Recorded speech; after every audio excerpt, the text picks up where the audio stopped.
पता नहीं क्या मसला है इस इंसान के साथ। 1 घंटे से भाई भाभी वेट कर रहे हैं नीचे तुम्हारा।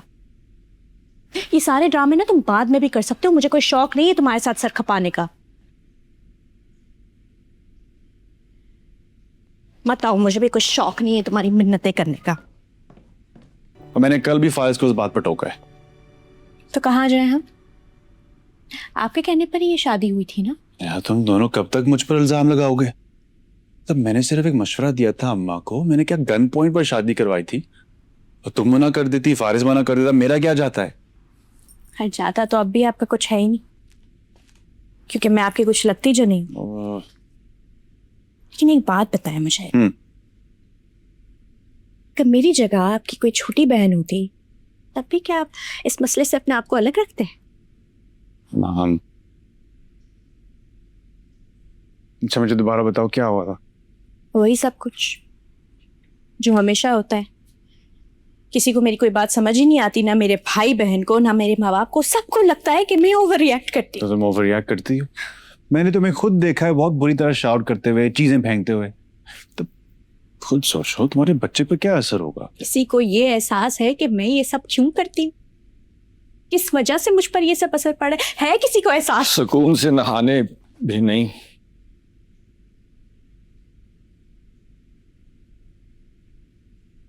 अस्सलाम वालेकुम। वेलकम सलाम। चार्जर।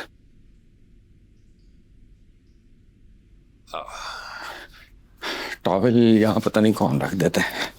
वॉशरूम में अच्छी बड़ी जगह है।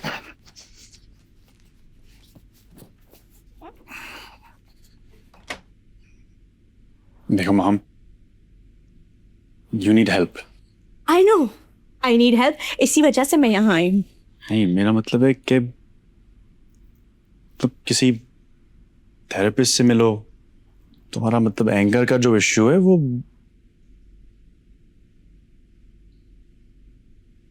तो आप कह रहे हैं कि मुझे मेंटल इश्यूज हैं?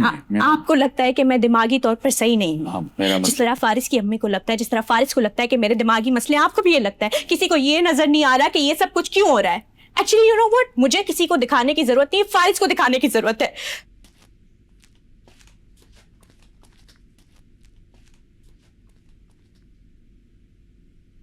You know what, I am really sorry. मुझे यहाँ आना ही नहीं चाहिए था। मुझे लगा आप मेरे मसले को समझेंगे, लेकिन मैं गलत थी, क्योंकि है तो आप भी फारिस के भाई ही ना। सारे लोग मुझे एक बात तो समझते हैं।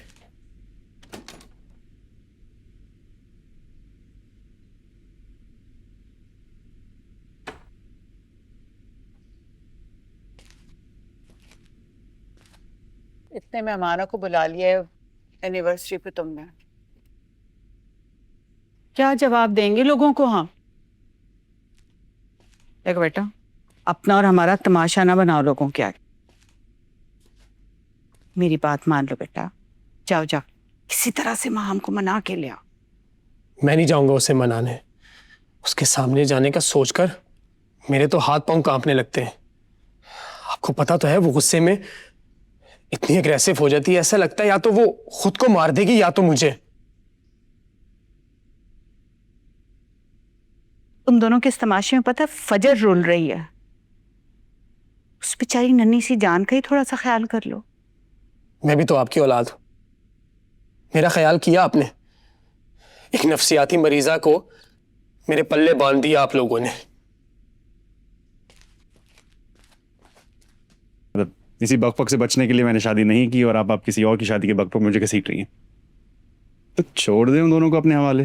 और मुझे भी प्लीज। ओके, खुदा हाफिज़। सब कह रहा था ना? हाँ यार, बस वही माँ, हम और फारिस के मसले। कल या परसों की एनिवर्सरी है और माँ नाराज होके अपने पेरेंट्स के घर चली गई है। इस सारे मसले में मेरा क्या दखल? जो मुझे हर मिनट की डिटेलिंग मिल रही है। हाँ तो शादी भी तो तुमने करवाई थी। तो इसमें क्या गलत है? मतलब छोटी बहन जैसी, मैंने सोचा कि वो घर में आ जाएगी। ये नहीं पता कि सब मेरे गले पड़ जाएंगे। कोई तो इशू होगा ना दोनों के दरमियान। कभी कोशिश की तुमने पता करने की?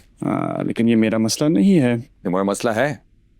फारिस तुम्हारा भाई है और माहम को तुम अपनी बहनों की तरह समझती हो और शादी भी तुमने कराई, तो ये तुम्हारा मसला है। देर हो रही है, कॉफी बना दे। यार तुम इन सारे कामों के लिए कोई चज का बंदा क्यों नहीं रख लेते? रखा हुआ तो है, चल।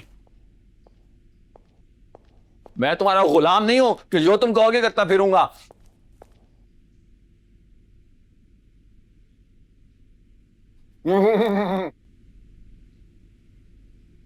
हमें क्या ही पता था बेटा, दिखने में तो अच्छी भली थी। अब आप भी उसकी तरह मुझे ब्लेम करें कि मैंने उसे पागल किया। ये तो मैं हूं जो अब तक ये रिश्ता निभा रहा है, वरना ये रिश्ता तो कब का टूट जाता।